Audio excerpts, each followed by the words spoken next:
Just a Mo by Laila Morse. Read by Aldington. Hello, this is Laila Morse.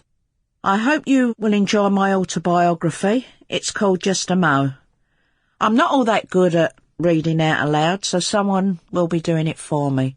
I just hope that you'll just have a good time and you enjoy the book.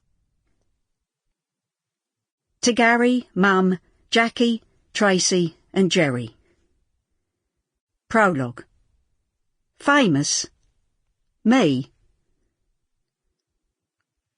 August 1977. It was a humid summer's evening.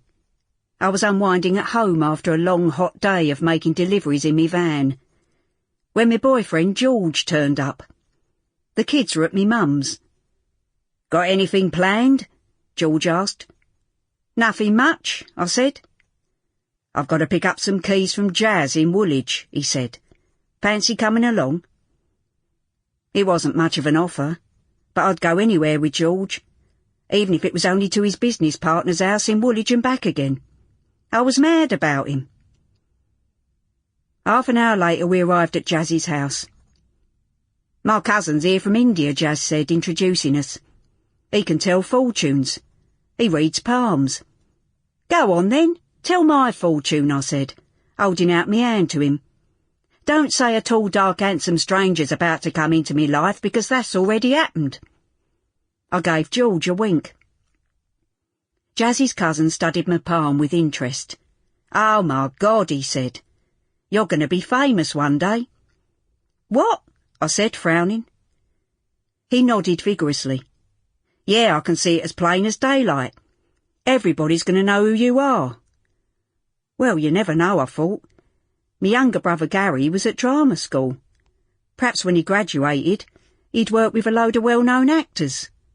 Then I might land up with one of them and marry him. I'd be famous by association then, wouldn't I? I certainly couldn't imagine it happening any other way. I was never going to be famous in my own right. I told a few people. "A palm reader said I'm going to be famous one day." "Really?" they would say, looking at me in disbelief. "Don't be stupid.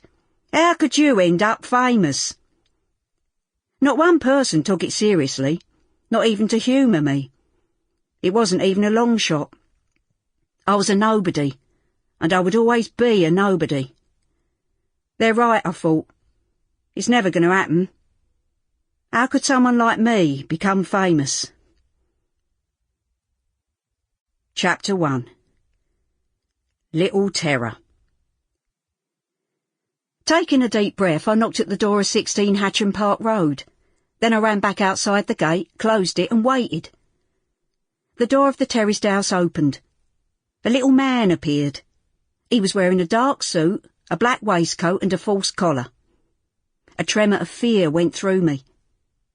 Peering at me through a pair of round, horn-rimmed spectacles, he waited for me to speak. A lump came into me throat. All I could think of was how much he resembled the famous murderer, Dr. Crippen. "Is Primrose in, please?" I mumbled, me heart thumping. He turned his back on me and shouted into the house. "Primrose, you're wanted!" Then he was gone. I stared at the ground, waiting for my heartbeat to slow. Prim appeared at the door. "Come in," she said, smiling her broad open smile.